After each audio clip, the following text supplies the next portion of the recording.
किसान भाइयों नमस्कार। अ, हम एफएमसी की तरफ से आज आपसे वेबिनार पर चर्चा करने के लिए उपस्थित हैं। इन जनरली एफएमसी की टीम या हम लोग आपसे डायरेक्ट मिलते हैं, लेकिन इस कोरोना की महामारी के कारण हम लोग आपसे डायरेक्ट नहीं मिल पा रहे हैं। इसलिए हमने इस सोशल माध्यम का इस्तेमाल किया है कि हम आपसे मिल सकें। पहले मैं आपको बता दूँ कि हम लोग किसी तकनीकी खराबी के कारण 4-5 मिनट लेट हो गए हैं। इसके लिए मैं आप सबसे क्षमा चाहता हूँ कि तकनीकी के कारण ये डिले हो गया। लेकिन फिर हम लोग आज जो चर्चा शुरू करने के लिए जा रहे हैं, उसमें जो है गन्ने के किसानों के ऊपर हम लोग गन्ने के बारे में बात करेंगे और एफएमसी की क्या समाधान है, किस तरीके से एफएमसी गन्ने के किसानों को हेल्प कर सकती है, किस तरीके से सुविधा दे सकती है, उसके ऊपर हम चर्चा करेंगे। मैं अपना प्रेजेंटेशन अपलोड कर रहा हूँ।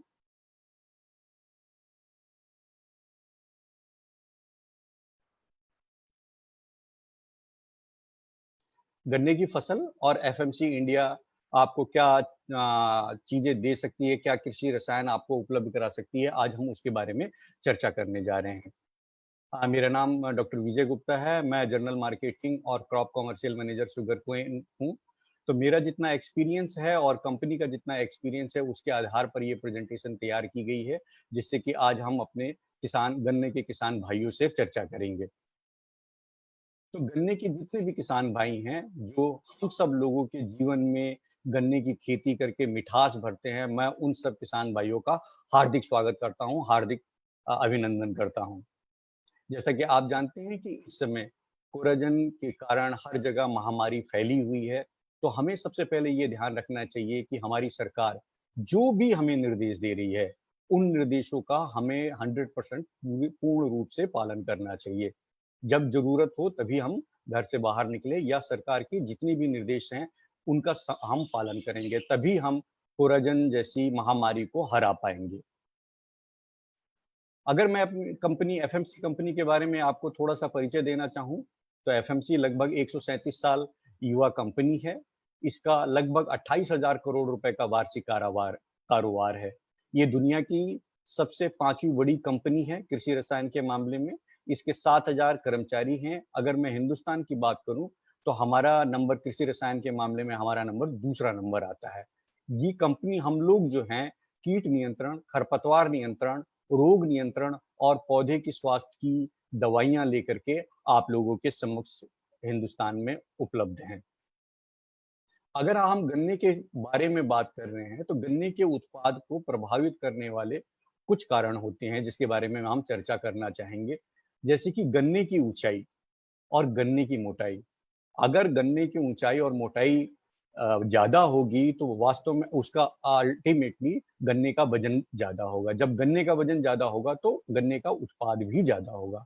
उसी तरीके से अगर गन्ने का अंकुरण अच्छा हो और उसके फुटाव या टिलर ज़्यादा हों, तो मिल में ले जाने योग्य गन्नों की संख्या भी ज़्यादा होगी। जब गन्ने का वज़न और गन्ने की संख्या ज़्यादा होगी, तो गन्ने का उत्पाद अपने आप बढ़ेगा। ये बहुत इम्पोर्टेंट चीज़ है, हमें किसान भाइयों को ये मालूम होना चाहिए कि अगर इन कारणों का हम ध्यान रखेंगे, तभी जा कर के हमारा काम कर सकते हैं। गन्ने की ऊँचाई, गन्ने की मोटाई, गन्ने का अंकुरण और गन्ने का फुटाव। इसके ऊपर क्या प्रभाव कौन-से कारक हैं, कौन-सी चीज़ें हैं जो इफ़ेक्ट डाल सकती हैं? कई चीज़ें इफ़ेक्ट डाल सकती हैं, लेकिन एक जो सबसे इम्पोर्टेंट चीज़ है, जो इन चारों कारक के ऊपर इफ़ेक्ट डालती हैं, वो जो हैं कीट जो हमारे गन्ने में लगते हैं, कई तरीके के कीट लगते हैं, जो इनके ऊपर असर करते हैं। जो शुरू में जो कीट लगते हैं, जिसके बारे में आप सब लोग जानते हैं, जिसको टर्माइट या दीमक कहा जाता है, जो शुरू में ही लग जाता है, जो जड़ में ही लग जाता है, उसी तरीके से व्हाइट ग्रब जिसको गुलाबी इल्ली भी कहा जाता है, ये तो दोनों ज़मीन के अंदर लगने वाले कीड़े होते हैं। इसके अलावा अन्य कई बोरर जिसे भेदक कहते हैं, वो लगते हैं। जैसे ये आप देख सकते हैं पहले वाले में जिसको अर्ली शूट बोरर कहते हैं, इसके पूरा दिखा रखा है। उसके बाद ये टॉप बोरर हो गया, फिर इंटरनेट बोरर हो गया, रूट बोरर हो गया और शूट बोरर हो गया। ये इसके अलावा भी अन्य कई कीड़े लगते हैं, लेकिन ये जो हैं कुछ मुख्य कीट हैं, जिसके बारे में हम लोग आज चर्चा करना चाहेंगे। इसमें भी जो कुछ प्रमुख कीट हैं, उसके बारे में ही चर्चा करेंगे। तो जैसा अभी आपको मैंने बताया कि टर्माइट एक सबसे बड़ी कई कई एरिया में जहाँ सूखी जमीन होती है उस जगह पे टर्माइट की सबसे ज्यादा प्रॉब्लम आती है। तो टर्माइट के बारे में अगर मैं बताऊं बात करें तो टर्माइट जिन खेतों में है उन खेतों में ये गन्ने का सेट है, आप देख सकते हैं कि गन्ने के सेट के अंदर ये कीड़ा घुस जाता है और ये अंदर से मिट्टी भर देता है और उसकी गन्ने की आंख जो होती है उसको डैमेज कर देता है। तो उसके कारण जो है अंकुरण अच्छा नहीं हो पाता है। तो इसको कंट्रोल करना बहुत जरूरी है। इसके कंट्रोल के लिए एफएमसी के पास दुनिया की सबसे बेहतरीन दवाई जिसकी बात करते हैं टॉल स्टार दवाई अवेलेबल है। टॉल स्टार दवाई को अगर आप 400 से 500 ml दवाई अगर आप 2 लीटर पानी में मिला लें और इस पानी को 25 किलो सूखी रेत के ऊपर फैला दें और गन्ने के सेट के ऊपर ये जो बालू है इसको बिखेर दें और मिट्टी की कवर कर दें सोइंग के समय पर। या फिर ये जो 2 लीटर का पानी का जो आपने सोल्यूशन बनाया था इसको 300 लीटर पानी में मिला करके आपने जो गन्ने के सेट जो जमीन में बो रखे हैं उसके ऊपर ड्रेंच या स्प्रे कर सकते हैं, फिर उसके बाद आप मिट्टी से कवर कर सकते हैं। तो अगर आप इस तरीके से कवर करेंगे तो आपको जो दीमक है, टर्माइट है, उससे सबसे बेहतरीन कंट्रोल मिलेगा। ध्यान रखें 400 से 500 ml जो दवाई जो है आपको इस्तेमाल करना है और 25 किलो या तो सूखी रेत या सूखी मिट्टी में मिला करके या 300 लीटर पानी में मिला करके आप इसको ड्रेंच कर सकते हैं या इसको स्प्रे कर सकते हैं और फिर मिट्टी को ढक सकते हैं, तो आपको अच्छा कंट्रोल मिलेगा। अगर इसके अलावा मैं दूसरे कीटों की बात करूं, कई कीटों के बारे में मैंने बताया, लेकिन जो प्रमुख कीट हैं जिसके कारण बहुत ज्यादा नुकसान होता है उसको हम लोग कंसुआ या चोटी वेदक कहते हैं। कंसुआ मतलब ईएसबी, कई इंग्लिश में इसको अर्ली शूट बोरर कहते हैं, कई जगह लोकल लैंग्वेज में सलाई भी कहते हैं और कुछ हिस्सों में पीहका भी कहा जाता है और कुछ हिस्सों में पीहका सूखना भी कहा जाता है। तो ये आप देख सकते हैं कि उसका इल्ली कैसी होती है, ये एडल्ट है, प्यूपा है। इसके कारण नुकसान जो आप देख सकते हैं कि ये जो बीच में जो है ये पूरा सूख जाता है, पौधा सूखने लगता है, इस तरीके से सूखने लगता है।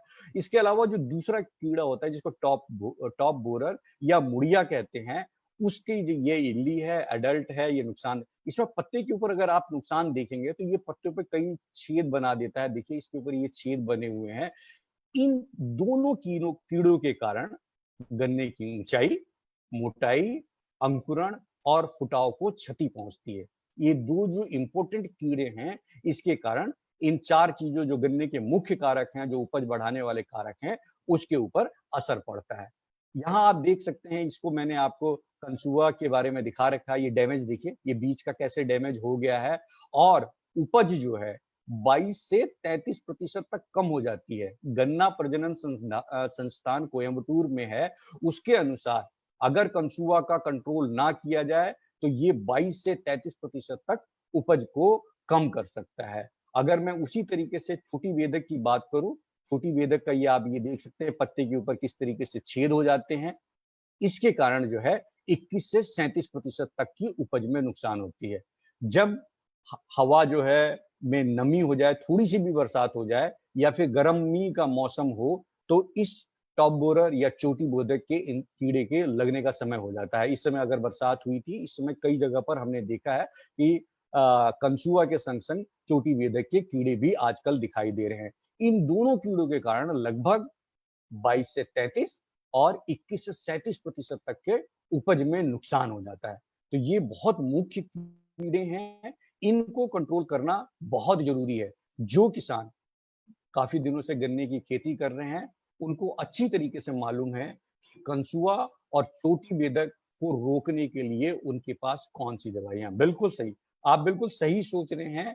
कंसुआ और चोटी वेदक को कंट्रोल करने के लिए एफएमसी कंपनी की कोराजन आती है, जिसको किसी भी परिचय की आवश्यकता नहीं है। पिछले 11 वर्षों से गन्ने के किसान कंसुआ और चोटी वेदक की कंट्रोल करने के लिए उनकी नंबर 1 पसंद है। हिंदुस्तान में 1 करोड़ 20 लाख किसानों ने इस दवाई का इस्तेमाल कर रखा है और वो अपने फसलों की रक्षा कर रहे हैं। लगभग 15 फसलों से अधिक, 15 से भी अधिक फसलों में ये कोराजन जो है किसानों को उनकी फसल की सुरक्षा प्रदान कर रही है। अगर हमें इसको सिफारिश के अनुसार अगर हम उपयोग करते हैं तो ये बेजोड़ कीट का प्रबंधन देता है। अगर आपको बेजोड़ कीट का प्रबंधन मिल रहा है तो आपने जो भी वैरायटी इस्तेमाल की है वो पूर्ण क्षमता से उत्पादन देती है। पूर्ण क्षमता से उत्पादन होने का मतलब आपको अधिकतम उपज प्राप्त होगी। और आपने सही तरीके से अगर इस दवाई का इस्तेमाल किया है तो लंबी अवधि का कंट्रोल मिलेगा। जब लंबी अवधि का कंट्रोल मिलेगा तो किसान भी तनाव मुक्त होगा। जैसा इस समय आप देख रहे हैं कोरोना के चक्कर में सब लोग कह रहे हैं कि बाहर कम से कम निकलना चाहिए। तो इसीलिए अगर आप अच्छी दवाई का इस्तेमाल करेंगे जो आपको सही तरीके से कंट्रोल देगी तो लंबी समय का कंट्रोल मिलेगा और किसान जो है पूर्ण रूप से तनाव मुक्त रहेगा इन कीड़ों के बारे में। इसके अनुसार इस दवाई को पौधे और पेड़ी पर इस्तेमाल किया जा सकता है। पौधे में भी इस्तेमाल कर सकते हैं जो फ्रेश क्रॉप होती है और पैडी मतलब रटून क्रॉप पर भी इसका इस्तेमाल किया जा सकता है, किया जाता है और इसके बहुत अच्छे परिणाम आते हैं। कोराजन जैसा आप जानते हैं ये ग्रीन लेबल का रसायन है। ग्रीन लेबल रसायन का मतलब ये बहुत सेफ है। ये आप ये देख सकते हैं जितने भी किसान के दोस्त हैं, चाहे वो केंचुआ हो जाए, चाहे तितली हो जाए, चिड़िया हो जाए, मछली हो जाए, मकड़ी हो जाए या जितने भी छोटे-मोटे जो किसानों के मित्र कीट होते हैं, जो किसानों के हानिकारक जो की किसानों के लिए जो हानिकारक कीट होते हैं, जिनको खा करके वो किसानों की मदद करते हैं, उनके ऊपर ये दवाई रिलेटिवली सेफ दवाई है। लेकिन जो किसानों के दुश्मन जो दवाई है दुश्मन जो कीड़े हैं चाहे वो कंसुआ हो जाए चाहे चोटी बेधक हो जाए उसके लिए कोराजन पूरा एकदम अच्छी तरीके से कंट्रोल करता है। आपको बहुत अच्छा रिजल्ट मिलता है उसके अंदर। इसको आपको ध्यान रखना है 150 ml की दवाई 400 लीटर पानी में मिला करके प्रति एकड़ के हिसाब से कंसुआ और चोटी बेधक के कंट्रोल के लिए आपको इस्तेमाल करना है।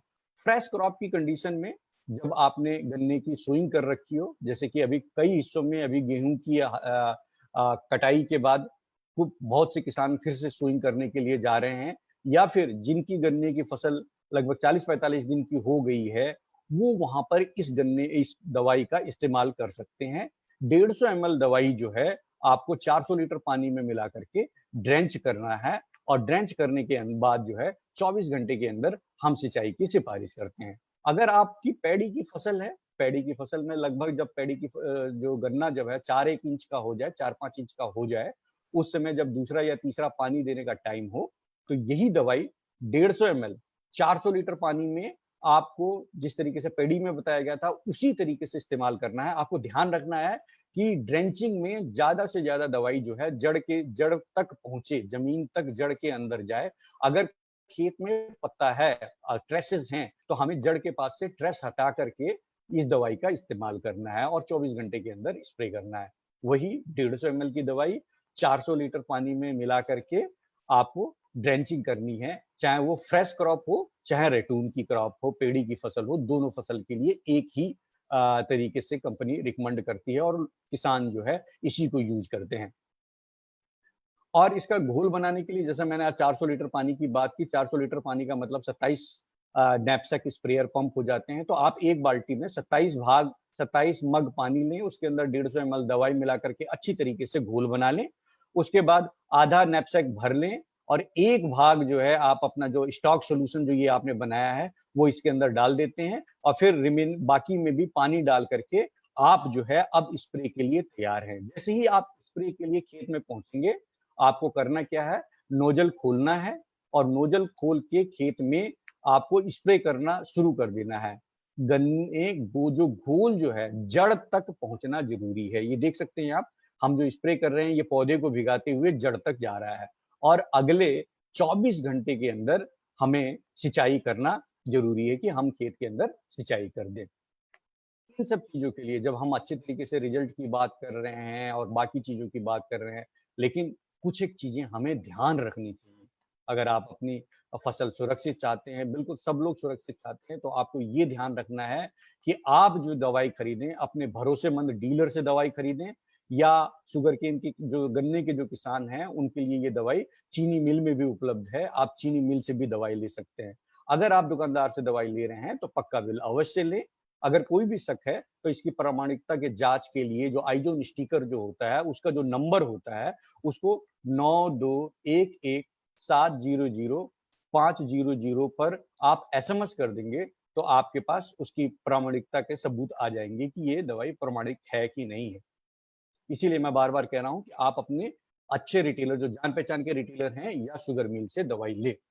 इसके बाद आता है कि हमें क्या करना चाहिए, क्या नहीं करना चाहिए। कोराजन की दवाई 0 से 45 दिन के भीतर ड्रेंचिंग से ही इस्तेमाल करनी चाहिए। इसको ना तो रेत में, ना तो खाद में मिला करके खेत में नहीं छिड़कना चाहिए। 150 एमएल दवाई रिकमेंडेड है, हम 150 एमएल की दवाई की सिफारिश करते हैं, तो आपको 150 एमएल की ही दवाई इस्तेमाल करनी है। डोज़ ना तो घटाना है, ना बढ़ाना है।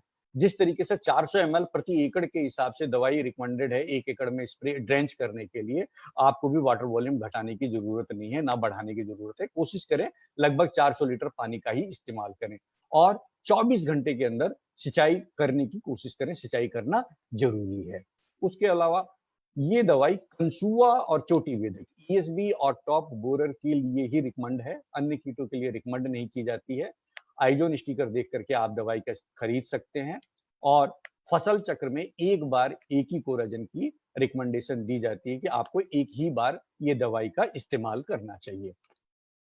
इसके अलावा मैं कुछ एक छोटी-छोटी चीज़ें बताना चाहूँगा कि आप जब कभी भी कोई भी कीटनाशक लेकर के आते हैं, उसको खाद्य सामग्री के पास ना रखें, बच्चे की पहुँच से दूर रखें, हमेशा बिल लेकर के आएँ और जो उसके संग जो लिटरेचर होता है, जो आपके संग उसके संग जो पन्ना मिलता है, उसको पढ़ें ज़रूर और जब भी खेत में आप जा रहे हैं, तो जिस तरीके से निर्देश दिए हुए हैं, उन निर्देशों का पालन करें। स्प्रे करते समय ना तो आप कुछ भी खाने या पीने का प्रयास ना करें क्योंकि ज़हर तो ज़हर ही होता है, हमारा भले सेफ ज़हर है, लेकिन आपको ये सब चीज़ें नहीं करनी चाहिए। अगर मैं आखिरी में आपसे अगर बात करना चाहूँ, तो जिस तरीके से कंपनी की रिकमेंडेशन है, कंपनी जो कहती है अगर आपके खेत में दीमक की समस्या है, तो शुरुआत में आप 400 से 500 एमएल जो दवाई टाल स्टार जो दवाई है, इसको रेत में मिला करके गन्ने के सेट के ऊपर ब्रॉडकास्ट कर सकते हैं या अर्ली शूट बोरर ईएसबी कंसुआ के लिए या चोटी बेधक के लिए कोराजन का इस्तेमाल किया जा सकता है। 150 एमएल से की दवाई 400 लीटर पानी में मिला करके इसकी ड्रेंचिंग की सिफारिश है। ड्रेंच करने के 24 घंटे के अंदर आपको सिंचाई करनी चाहिए। अगर आपने कोराजन का इस्तेमाल नहीं किया है, तो 60 से 120 दिन के बाद हम जो है फर्टेरा 7.5 किलो फर्टेरा की भी सिफारिश करते हैं। ये भी आपको कंसुआ और चोटी बेधक का कंट्रोल दे सकता है। महाराष्ट्र और अन्य साउथ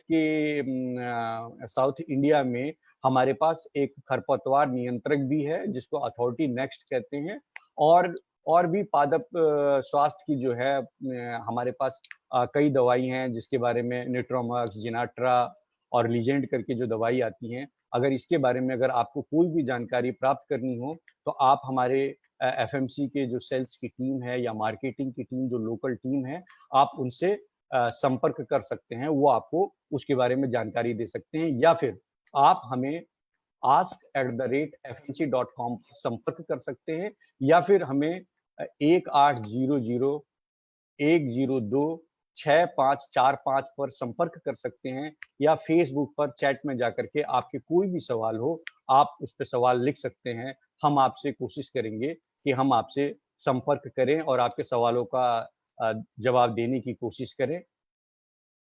धन्यवाद। जय हिंद।